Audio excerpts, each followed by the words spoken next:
is NDTV. And you're watching NDTV Prime.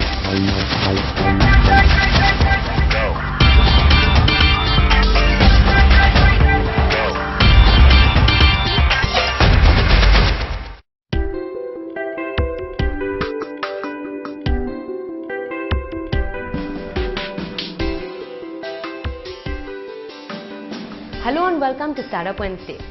We are now bang in the middle of board exams. Both 10th and 12th standard students are now running around caught in this whirlpool of textbooks, exam centers and stress.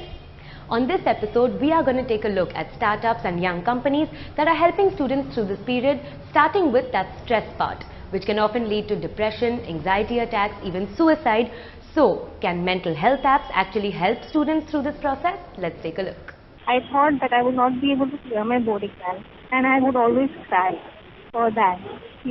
I will fail, I will not clear. What would happen if I would repeat my 12th? That's Ankita, an 18-year-old Delhi-based student currently in the middle of her 12th standard board exams. She adds that preparing for her boards was so stressful, even her parents couldn't fully understand what she was dealing with. Eventually, she started texting a counselor on a mental health app to talk about her anxiety. And this is an option several CBSE, ICSE and state board students across the country are choosing, e-counselors observe.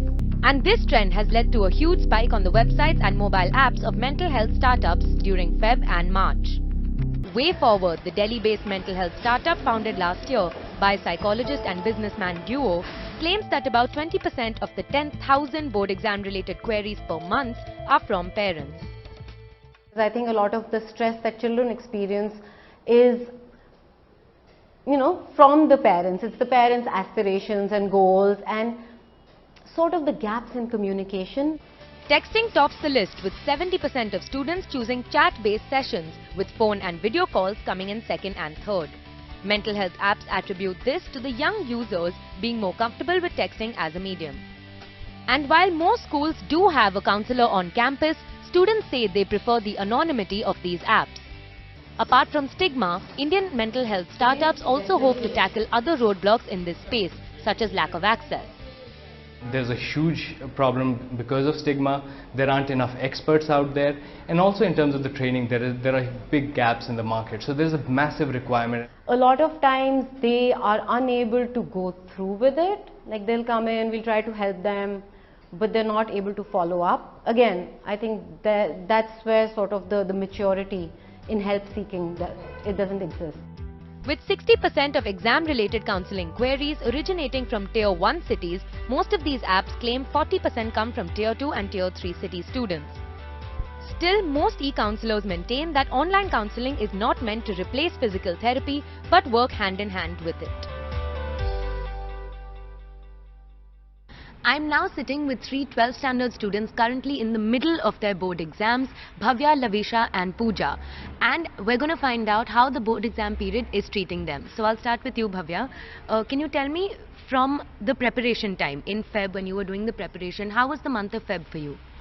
It was actually like a time that you have to completely utilize with tests and all sort of preparations actually, that you can as much as you can consolidate the content that you have done throughout the year. Okay. So that's basically the time to do it all. Okay. And during the month of Feb, did you feel any sort of stress? Did you feel pressure? How was that? There was a lot of pressure at that time. I feel when the both started and the first exam, English, I was like, it was okay. I was familiar with everything. But before that, it was like, what will it be? Like, even the seating, everything was a bit conspicuous to us. Okay. Yeah. So the whole process, you're saying the seating, so the process of finding your center. Everything was so conspicuous for us. Okay. How was the change from February, where it was preparation, and now March, where it's actually happening? It's just like we don't have the time to revise the entire syllabus, so we just can solve the papers and get our doubts cleared, and then we just wish to just get over with them as soon as possible. Okay. And so are you feeling the pressure? Are you feeling stressed? Are you feeling some anxiety? Yeah, it happens like a day before the exam. We like, okay, what will happen tomorrow? I don't know if I'll remember everything or not. Will I be able to just come out with the answers on time or whatever? So there are lots of things which come in between, but then we're okay. I mean, it gets balanced by different things. And can you identify where the pressure is coming from? Is it parents? Is it teachers? Is it your fellow classmates? Is it your seniors? Where is the pressure coming from? No, I guess it's within us. Okay. I guess everyone is so supportive, from our teachers to our parents to our friends.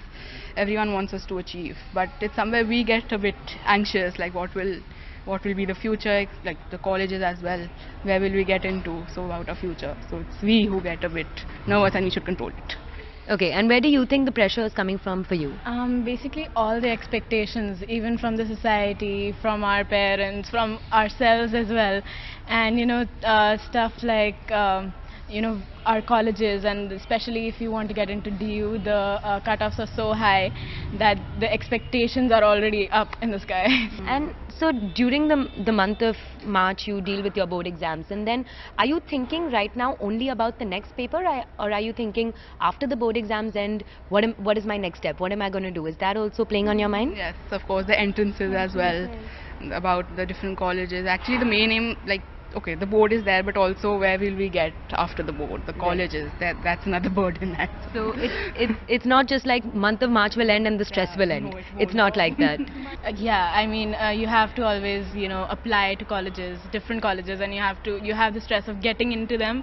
You've had the preparation time, you've had sessions the whole of last year preparing you for this, and now you're in the middle of it, and you're telling me that the stress continues up till March, till you all get into a college somewhere. So in this entire process that goes on, I think 1.5 to 2 years, if you could change one thing about it, what would you change? If you could, say if the decision was in your hands and you could say, I'm going to change this one thing about this entire process, or change the process itself, what would you change?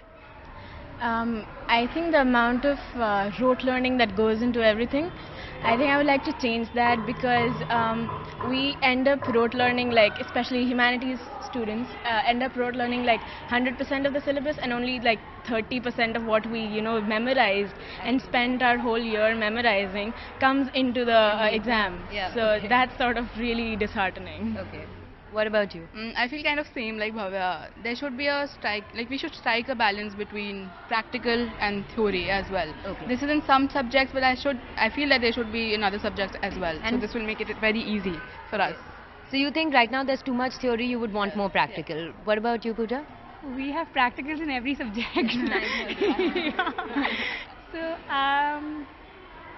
probably the syllabus, because like it's not been revised for like quite a few years now, and I think the syllabus should be changed. For in some subjects we like have 3 marks for a chapter which no one wants to study. Like for 50 pages, who wants to study for 3 marks? So that's what the syllabus should be revised, I feel. Great insights from these 3 12th standard students who are currently bang in the middle of their board exams, and they say the stress does not end there. Months of May and June are also going to be high anxiety, because that's when the applications for colleges start.